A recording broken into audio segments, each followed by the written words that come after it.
meu nome é Isadora, estou aqui para contar um pouquinho mais a fundo sobre o material que eu utilizei para passar na prova do CPA. Bom, eu a princípio havia impresso a apostila do Edgar de Abreu e fui lendo e grifando toda a apostila à medida do possível. Fui lendo e grifando e em paralelo eu também assistia as videoaulas. Quando eu cansava de assistir as videoaulas, eu começava a ler. Então, algumas coisas eu não entendia na apostila, supondo que eu já estivesse no módulo 2 na apostila e eu ainda estava no módulo 1 das aulas, então acabava tendo um pouco maior de dificuldade. Aí eu colocava balões, ó, estudar mais, aqui eu coloquei. Ou, por exemplo, eu sublinhava o que eu não fazia ideia do que era aquilo. Por exemplo, eu encontrei aqui operações compromissadas. Eu tinha sublinhado e colocado um ponto de interrogação. Aí depois eu voltava, assistia alguma videoaula ou procurava alguma explicação e deixava lá anotadinho o que era. Fiz isso com toda a apostila e em paralelo ia assistindo as videoaulas. No que tange as videoaulas, eu tinha um caderno que eu assistia as videoaulas e ia anotando tudo que eles falavam. Assim, eu não sou uma pessoa que grava muito fácil o conteúdo por vídeo, eu consigo absorver mais lendo, mas isso é de perfil a perfil. Tem gente que consegue absorver mais rápido tudo aquilo que é falado em vídeo, então facilita bastante. Mas você vai lendo, estudando, vai ver o que se adapta mais e vai dar tudo certo. Aí, no caso, eu assistia a videoaula e deixava uma folha, no mínimo, separado para aquele tema. Por exemplo, aqui era o Bacen, escrever tudo sobre o Bacen. Aí, bancos múltiplos comerciais de investimento, anotava tudo. Aí esses post-its, eu tinha muito post-it aqui em casa, ainda tenho. Então, eu gosto de coisas coloridas, aí acabei utilizando bastante. Nesses post-its eu coloquei também observações que não tinham na videoaula, mas eu tinha lido na apostila.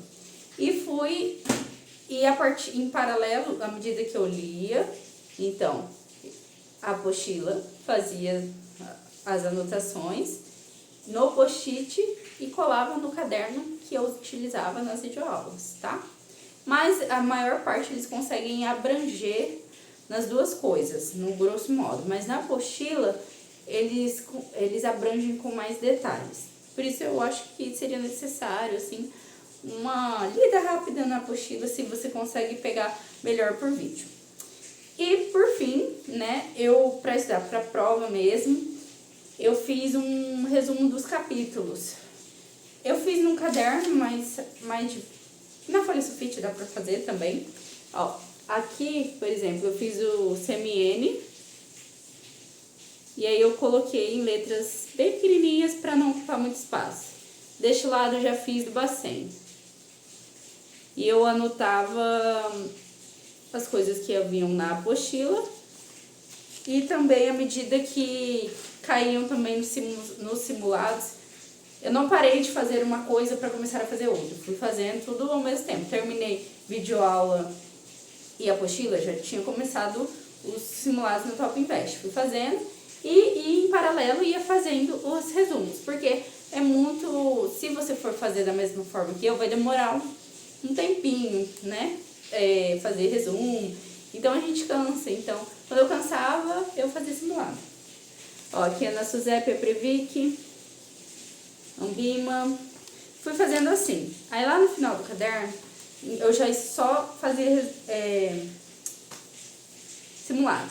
Então, aqui no final do caderno, eu colocava alguns conceitos que eu havia errado nos simulados e sentia dificuldade. Por exemplo, política monetária, eu não estava entendendo. Aí eu fui procurar uma videoaula de uma professora aqui no YouTube, anotei e foi aí que eu realmente entendi. Algumas pessoas vão ver isso como matéria na faculdade, então vai ser bem mais fácil. E no final também eu procurava anotar esses conceitos que eu não sabia e fixá-los ou buscar entender mais a fundo. Aí por último, terminei tudo isso, já li resumo, já fiz simulado, mas ainda tem algumas coisas que caíam raramente nos simulados. Tinham outras que caíam com bastante frequência, mas ainda dava uma leve esquecida. E tinham outras que eram bastante raras cair, mas eu queria, sabe, me sentindo bastante segura para a prova. Aí na minha pré-prova eu fiz esses post-its aqui, ó. E colei no durex. Tem pessoas que colam na parede, colam na geladeira. Eu fiz, ó, esse aqui, por exemplo, caiu bastante fórmula no simulado. Aí esse eu fiz nas fórmulas. Coloquei aqui tributação, coloquei o significado das siglas das letras, né, que às vezes a gente esquece, pode acontecer. Coloquei tabelas, regressiva, progressiva, IOF e algumas coisas que caíam com menos frequência, né, nos simulados. E quando eu comecei a tirar mais ou menos 86, 96% nos simulados, os simulados eu fazia aqueles completos ofertados pela Top Invest, mas eu também, como na Top Invest dá a opção de montar, eu montava o primeiro módulo com o máximo de questões, aí fazia. Segundo módulo, fazia. Terceiro módulo, fazia. E aí a gente consegue identificar melhor aqueles módulos que a gente sente mais dificuldade de estudar mais. Foi assim comigo no fundo de ações. Eu tinha uma tabelinha que eu fiz na folha sulfite também, no fundo de ações. Vou tentar achar. Ó, eu tinha feito assim, uma tabela. E aqui estão os fundos de investimento desse lado. Aqui eu colocava as porcentagens, né, que eles deveriam ter aplicados naqueles papéis. E aqui algumas observações que eu achava importante eu não me esquecer.